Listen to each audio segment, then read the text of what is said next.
Meus amados e queridos amigos e irmãos, graça e paz, saudação de bom dia, aqui na manhã, nesse domingo, para mais uma manhã teológica, uma manhã de estudo, não é amanhã de uma mensagem pregada eletrizante, aqui é uma manhã de mastigar devagarzinho e sentir o sabor da palavra, a doçura da palavra.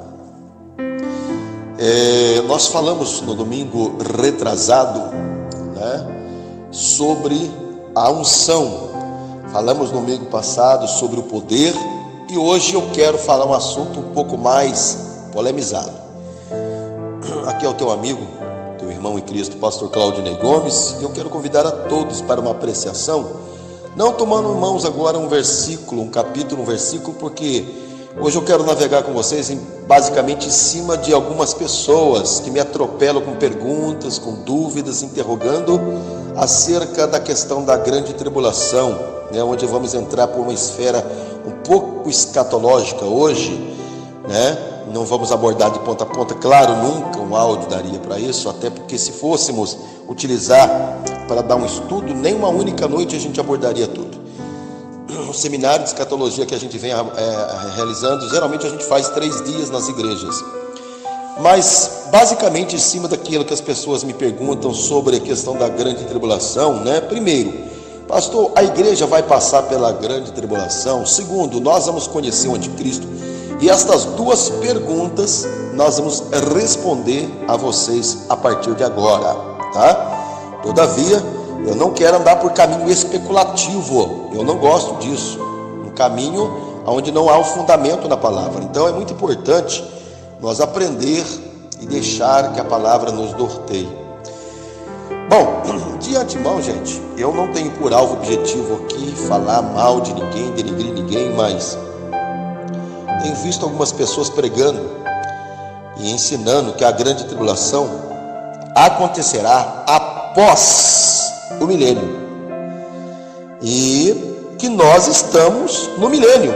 Inclusive tem um pastor aí, que se não me fala, eu acho que é pastor, se não me fala, acho que é pastor Paulo, tem um punhado de vídeos no YouTube, rede social, entendeu? E eu vi algumas coisas bastante heréticas dele, e eu não tenho como objetivo, doeu demais, e não deu para colocar pela goela fora aqui, algumas coisas, muito drásticas, sem nexo, principalmente com relação a isso, que de fato nós estamos vivendo no milênio. Eu discordo categoricamente disso, tá? Categoricamente disso. Quero louvar a Deus aqui por uma reciclagem teológica que eu tive do meu nobre amigo pastor João Moreno, que foi um dos professores do IBAD, Então nós temos que ficar com o que a Bíblia diz, ser grato pelos ensinamentos que a gente teve e nos apoiar na palavra. Quero dizer a todos vocês que geralmente as pessoas que pregam assim, os que ensinam assim, eles são chamados de milenistas, eles são chamados de milenista simbólico. Primeiro nós temos que entender que o milenista simbólico, ele diz que o milênio na Bíblia é um símbolo da luta entre o bem e o mal, entre Deus e as obras das trevas, e que esta luta começou com o advento de Cristo, que nós de fato já estamos atravessando a esfera do milênio. É literalmente um absurdo isso, gente. Eu quero que vocês parem e pensem de ponta a ponta que nós vamos abordar aqui, que a Bíblia deixa claro que o milênio será resultado da intervenção de Cristo na terra. Nós, evangélicos, coerentes, salvos, estamos vendo lamentavelmente as coisas piorando, com ensinamentos heréticos. E nós não podemos ficar engolindo essas coisas, nós temos que ficar com o que a Bíblia diz. Então o que é que eu acredito? Eu acredito no milênio literal. A Bíblia, ela é dividida em pelo menos 7 dispensações, a saber, a inocência, consciência, governo humano, patriarcal, lei, graça e milênio. Então, se o milênio é a sétima dispensação, eu acredito no milênio literal, mas após a grande tribulação. E lamentavelmente eu vi esse pastor aí, né, que ainda diz que a igreja passará pela grande tribulação. Olha que absurdo isso. Então é por isso que eu venho aqui confrontar isso. Isso não é verdade. Eu discordo plenamente disso, tá? Não tem como primeiro a igreja passar pela grande tribulação por algumas razões apresentáveis aqui, gente, tá? A grande tribulação, nós sabemos que o Apocalipse, cuja palavra na língua grega significa apocalipse, que traduzido é revelação, e com clara evidência de que tudo que já foi revelado não está mais em oculto, né? Foi revelado para João. Esse João era primo de primeiro grau de Jesus, que com mais de 90 anos preso, humilhado e exilado na ilha rochosa por nome de Patmos, passa pela esfera do arrebatamento e vê coisas inefáveis a que o Espírito impulsiona. Escrever 7 cartas aos 7 pastores das 7 igrejas da Ásia Menor, igrejas pelas quais inclusive não existe mais.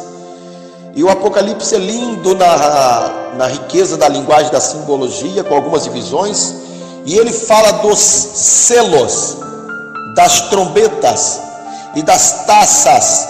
E para quem não sabe, taça na Bíblia fala da ira de Deus. Ou seja, no Antigo Testamento, quando Deus falava no derramar das taças, era literalmente o derramar da sua ira sobre as nações. E a Bíblia diz que Deus nos livrará da ira vindoura. Então, queridos, pare e pense comigo que não há razão para a igreja passar pelo período das taças. Gravem bem isso. Não há sentido, não tem absolutamente nenhum nexo a igreja passar pela grande tribulação. Quero deixar bem claro isso aqui, tá? Agora vamos observar aqui um outro fator, uma outra dúvida que as pessoas me atropelam muito, é sobre a questão do anticristo, sobre o anticristo. Eu vou trazer um outro áudio um dia aqui, um outro estudo para vocês, falando das características do anticristo, entrando um pouco mais no miolo do Apocalipse, ver o que a Bíblia nos ensina, fala, principalmente Paulo escrevendo a sua segunda carta aos Tessalonicenses, capítulo 2, enfim. Mas quanto à igreja conhecer o anticristo, vamos ou não, pastor? E aí? Bom, muitos escatólogos, gente, acreditam que sim, certo? Agora, Paulo fala na segunda carta dele, conforme a hora disse aos senhores, segunda carta escrita aos Tessalonicenses, capítulo 2, que ali inclusive fala sobre o anticristo, que a vinda de Cristo ela não acontecerá sem que primeiro apareça o homem do pecado. Esse homem do pecado, iníquo, filho da perdição, referido por Paulo aqui, ele é o anticristo. A palavra anticristo se define como contrário ao verdadeiro Cristo. Todavia, isso não quer dizer que nós vamos passar pela grande tribulação, tá? Então, quando olhamos para uma visão panorâmica do que a Bíblia nos ensina, ou seja, nós temos que entender, compreender, assimilar e absorver que o governo do anticristo é uma coisa. A grande tribulação se dará no governo do anticristo, certo? Porém, muito antes da grande tribulação, você tem que entender que ele vai estar literalmente governando. Por exemplo, Daniel, o profeta Daniel, o livro de Daniel é visto como o livro do Apocalipse da Antiga Aliança, né? Quase impossível entrar na seletiva página de Daniel e não observar que ele faz uma conexão com o livro do Apocalipse, porque são 2 livros de escatologia de grande apreciação por todos que amam a área da escatologia. Escatologia no grego é escato, que traduzido é último, ou seja, doutrina das últimas coisas. Então Daniel, ele fala da 70ª semana, que o príncipe, esse príncipe aqui, que é o anticristo, o que ele vai fazer, pastor? Ele vai fazer uma aliança com muitos por uma semana de anos, que são quantos? 7 anos. Agora eu quero que você pare, pense, tome por uma linha de raciocínio comigo. Para o anticristo fazer aliança, ele deve estar governando. Por isso que o texto diz que é o príncipe que vai fazer a aliança. Ele já estará no governo. Ou seja, ele terá no mínimo que provar sua capacidade de governar e resolver e absorver problemas para poder conquistar a grande parte dos presidentes, dos líderes mundiais e fazer a tal aliança conforme estamos falando. Então a minha pergunta a todos os senhores e as senhoras aqui é uma pergunta inteligente. Eu quero que vocês respondam inteligentemente. A minha pergunta é a seguinte: durante quantos anos ele estará governando antes da aliança? Responda para mim. Se alguém tiver essa resposta, por favor, mande para mim, queridos. Eu não sou o dono da verdade, eu quero saber. Aonde é que você vai encontrar isso? Ninguém sabe, gente. Nós não sabemos, nós não temos essa informação. Então, nesse caso, quem sabe a igreja passe pelo governo do anticristo, mas não passe pela grande tribulação, porque a igreja não vai passar pela grande tribulação. Agora, calma, que eu posso observar e deduzir que já tem gente assustada aí com a minha questão aqui. Mas vamos devagar. Bíblia não é para se mastigar com muita pressa. Eu quero que os senhores analisem o seguinte: veja bem que o anticristo, queridos, ele tem duas fases de revelação. Eu vou repetir: duas fases de revelação. A primeira é a fase dele como político. Pastor Claudinei Gomes, o que é que ele vai fazer com esta fase da revelação como político?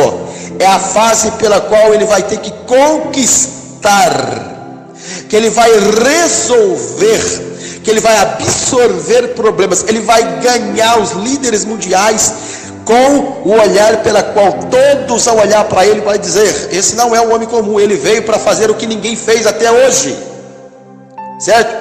Isso aqui você vai ver literalmente ele como cavalo branco, tá? Que aparece no livro de Apocalipse capítulo 6.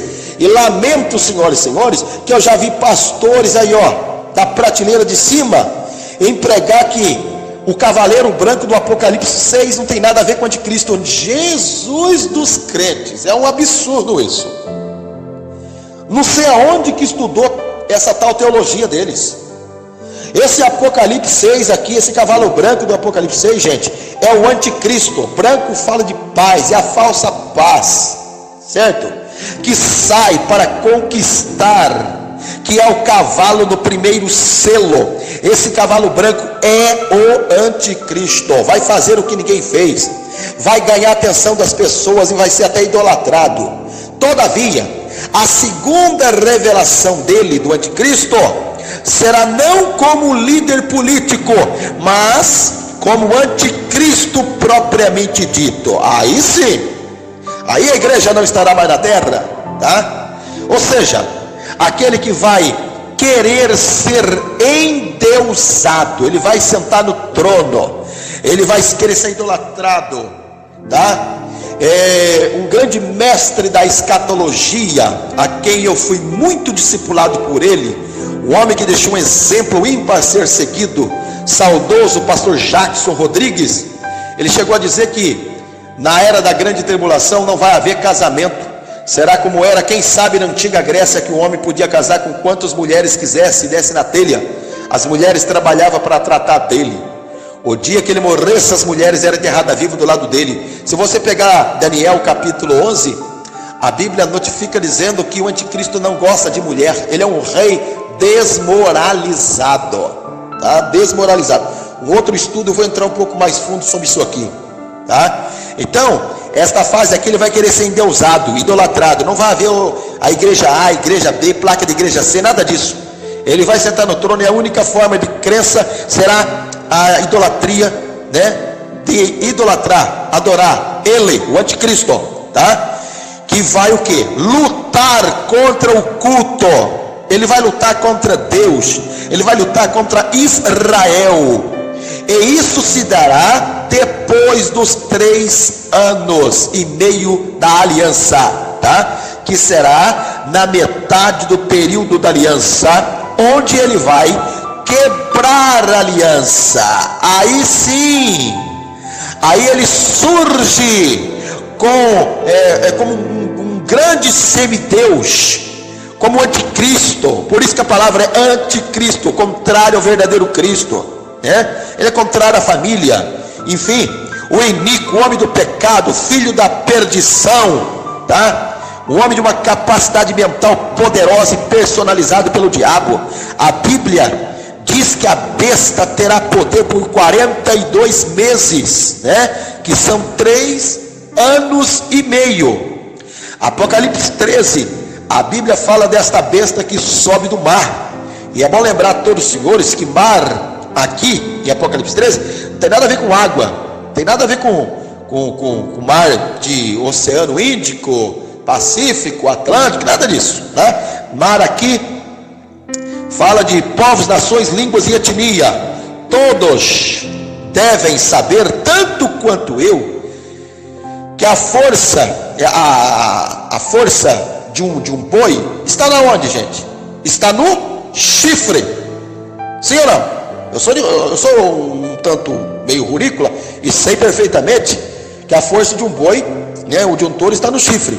Então, quando você olha para 10 chifres aqui no texto de Apocalipse 3, representa 10 países fortes que vai se aliar à bandeira do anticristo.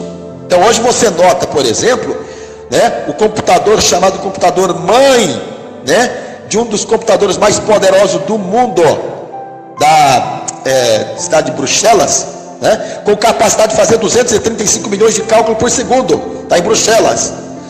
Eu não vou nem ter condições de tempo aqui de falar para você relacionado à questão da Europa, né? O euro é uma moeda fortíssima no planeta hoje, que é titularizada como moeda mundial, e tudo se encaminha para que o palco do anticristo já esteja montado. As coisas estão caminhando aceleradamente de forma que Jesus está às portas de arrebatar a igreja mesmo, né? Então o período do governo do anticristo, gente, ele será longo. Nós não sabemos exatamente quanto tempo, né, a começar antes de fazer essa aliança, tá? Quero que os senhores entendam e compreendam que a coisa está praticamente montada, né? A gente caminha numa perspectiva que nós não temos mais nada a não observar que a Bíblia fala de 153 sinais apologéticos, proféticos, que todos se cumpriram. Agora é bom lembrar aqui, né, que o período dele, do anticristo, propriamente dito, será de 3 anos e meio, 42 meses, tá? De acordo com Apocalipse 13. E é bom lembrar também, todos os senhores, que nesse período, nós, a igreja salva, redimida pelo sangue de Cristo, não estará na terra. Então nós não passará pela grande tribulação, nós não estaremos na grande tribulação. Todavia, possivelmente passaremos pelo início do seu governo, de acordo com o que Paulo disse em 2 Tessalonicenses capítulo 2, né? E é bom lembrar, depois eu quero até que os senhores leiam com muita atenção esses textos aqui, porque aí fica muito mais completo, memorizado, enfim. O estudo tem que ter base naquilo que a gente deixa aqui, e você pega a Bíblia, lê e confere depois, tá? E antes de encerrar aqui, eu vou deixar aqui uma informação, tá?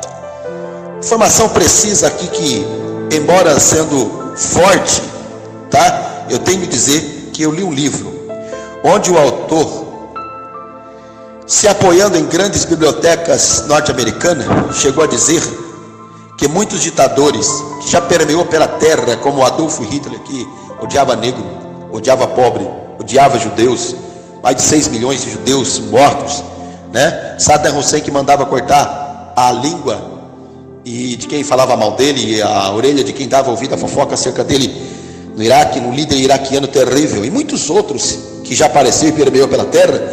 Eles são considerados verdadeiros bebezinhos inofensivos perto do anticristo que está por vir, gente, tá?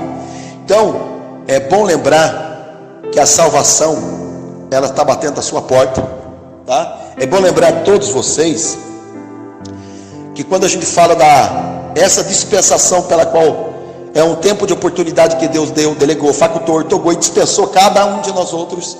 Hoje estamos na dispensação da graça. Graça porque Ele pagou há mais de 2000 anos passado. Então não queira você experimentar o que está por vir após essa dispensação se fechar, como foi fechada a porta da arca. E aí lamento dizer que todos que esmurraram pelo lado de fora tiveram que pagar, certo? O preço por não adentrar pelos caminhos da obediência.